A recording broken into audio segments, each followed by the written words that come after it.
Hello and welcome to this week's YouTube video.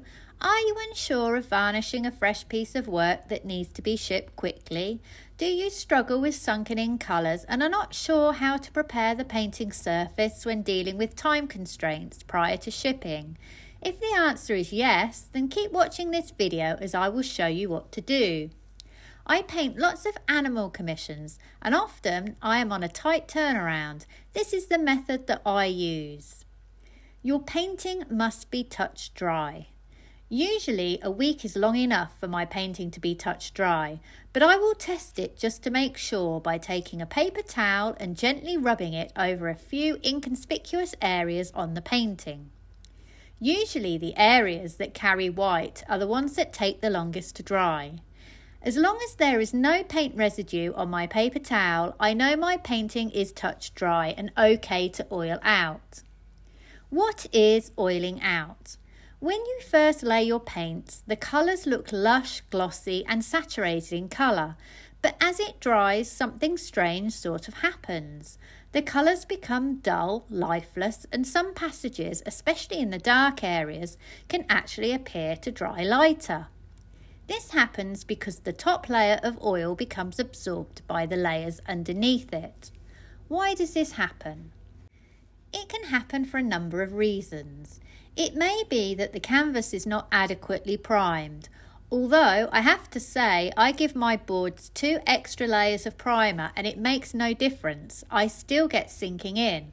Secondly, it may occur if you use too much solvent in the early stages and thin your paint out too much. I used to do this a lot, but recently have removed all solvents from my painting process and I still have issues of sinking in.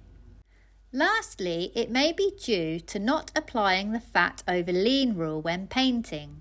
Fat over lean means making sure that each subsequent layer has more oil in it than the previous one. I do a lot of alla prima painting and I must confess I still have this issue. So to be honest, I have not found a way to avoid it happening, but I have found a simple solution for solving it before I ship my paintings. I use a 1-to-1 mixture of linseed oil and Gamsol, 1 part linseed oil and 1 part Gamsol. Use a pipette to help you measure it out accurately. I put the mixture into a jar with a screw lid. This makes it easily accessible when I need it. I then take my mixture and a foam applicator and generously apply it to my painting, making sure the whole painting is covered. I leave it for a couple of minutes and then use some paper towels to blot off the mixture, just like this.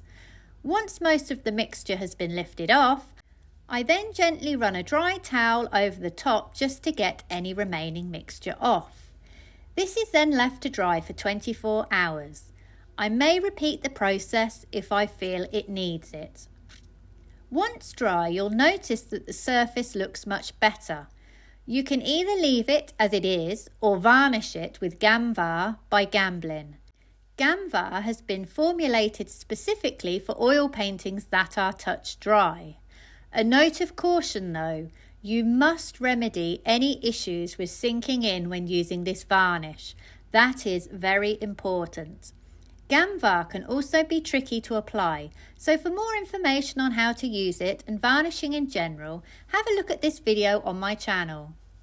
Gamvar is dry in 24 hours and I usually ship my work immediately after the varnish has dried.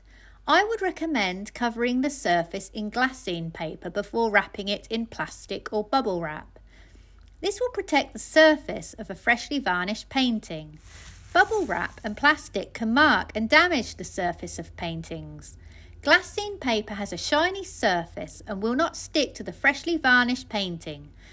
Make sure you buy it from a reputable art supplier, as often the stuff advertised on online selling platforms is not the real thing, and as a consequence may stick to the surface of your artwork.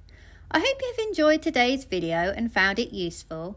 Please like and subscribe if you can, and check out my website sarahhallidayart.com, where you will find examples of my work and also details of online classes that I run. Thank you for watching and see you for the next one.